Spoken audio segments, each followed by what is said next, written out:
Perdana Menteri Spanyol Pedro Sanchez minta Indonesia pimpin gerakan dunia usai 223 aktivis global Sumut Flotilla diculik Israel. Dunia internasional kembali dikejutkan oleh aksi Israel yang disebut menculik sebanyak 223 aktivis kemanusiaan internasional dari kapal global Sumut Flotilla, armada solidaritas yang berlayar membawa bantuan menuju jalur Gaza. Para aktivis berasal dari lebih 40 negara, terdiri atas dokter, jurnalis, relawan kemanusiaan, hingga tokoh perdamaian dunia. Peristiwa penculikan ini memicu gelombang kecaman di Eropa, Timur Tengah, hingga Amerika Latin. Namun pernyataan paling tegas datang dari Perdana Menteri Spanyol Pedro Sanchez yang secara terbuka meminta Indonesia untuk memimpin konsolidasi internasional. Ini bukan hanya tragedi kemanusiaan, melainkan ujian moral bagi dunia. Israel telah melanggar hukum internasional dengan menculik ratusan aktivis sipil. Kami percaya hanya Indonesia yang memiliki legitimasi sejarah dan kekuatan moral untuk membangkitkan semangat global melawan tirani ini, ujar Sanchez dalam konferensi pers darurat di Madrid. Menurut Sanchez, Indonesia adalah negara yang sejak awal kemerdekaannya menempatkan Palestina sebagai isu penting politik luar negeri. Dari konferensi Asia Afrika di Bandung 1955, peran aktif di Organisasi Kerjasama Islam atau OKI, hingga sikap tegas Presiden Soekarno, semua itu menjadikan Indonesia simbol perlawanan terhadap kolonialisme.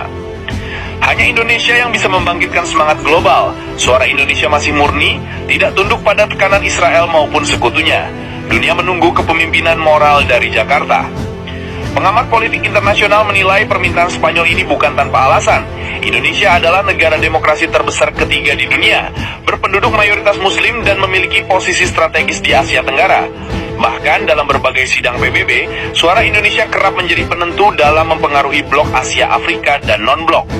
Setelah pernyataan Sanchez, beberapa negara Eropa Selatan seperti Irlandia, Portugal, dan Yunani juga mendesak agar Indonesia mengambil peran lebih aktif. Di Timur Tengah, Mesir, Turki, dan Qatar menyatakan siap mendukung setiap langkah diplomasi Indonesia. Jika Indonesia memimpin, kami siap berada di barisan belakang. Dunia tidak boleh diam terhadap penculikan ini, kata Menteri Luar Negeri Turki, Hakan Fidan. Selain itu, jaringan organisasi kemanusiaan dunia menyerukan agar Indonesia menginisiasi sidang darurat Dewan Keamanan PBB. Sejumlah NGO internasional bahkan mengusulkan pembentukan koalisi kemanusiaan global yang dipimpin Indonesia untuk menekan Israel melalui sanksi ekonomi dan jalur hukum internasional. Hingga berita ini diturunkan, Kementerian Luar Negeri RI masih melakukan koordinasi internal. Namun sumber diplomatik menyebut Presiden Prabowo Subianto telah menginstruksikan jajaran Kemenlu dan TNI untuk menyiapkan opsi diplomasi maupun operasi kemanusiaan.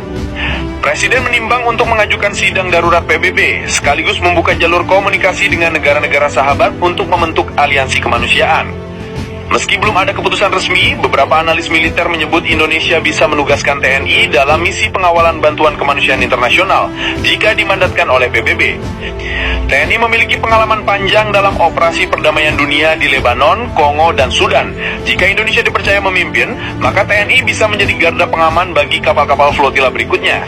Hal ini dinilai akan semakin memperkuat posisi Indonesia sebagai pemimpin moral sekaligus kekuatan nyata dalam menjaga perdamaian dunia. Bagi para Palestina, penculikan 223 aktivis global Sumut Flotilla ini menjadi bukti nyata bagaimana Israel semakin berani menentang hukum internasional.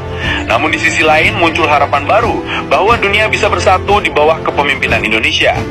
Palestina percaya kepada Indonesia. Suara Jakarta adalah suara yang jujur, suara yang lahir dari sejarah panjang perjuangan melawan penjajahan. Kini sorotan dunia tertuju pada Jakarta. Apakah Indonesia akan menerima permintaan Spanyol untuk memimpin gerakan internasional? Apakah akan lahir sebuah koalisi baru melawan kezoliman Israel? Yang jelas, penculikan 223 aktivis internasional bukan hanya tragedi, melainkan ujian moral bagi peradaban dunia. Dan harapan itu kini bertumpu pada Indonesia, satu-satunya negara yang diyakini mampu membangkitkan semangat global demi pembebasan Palestina.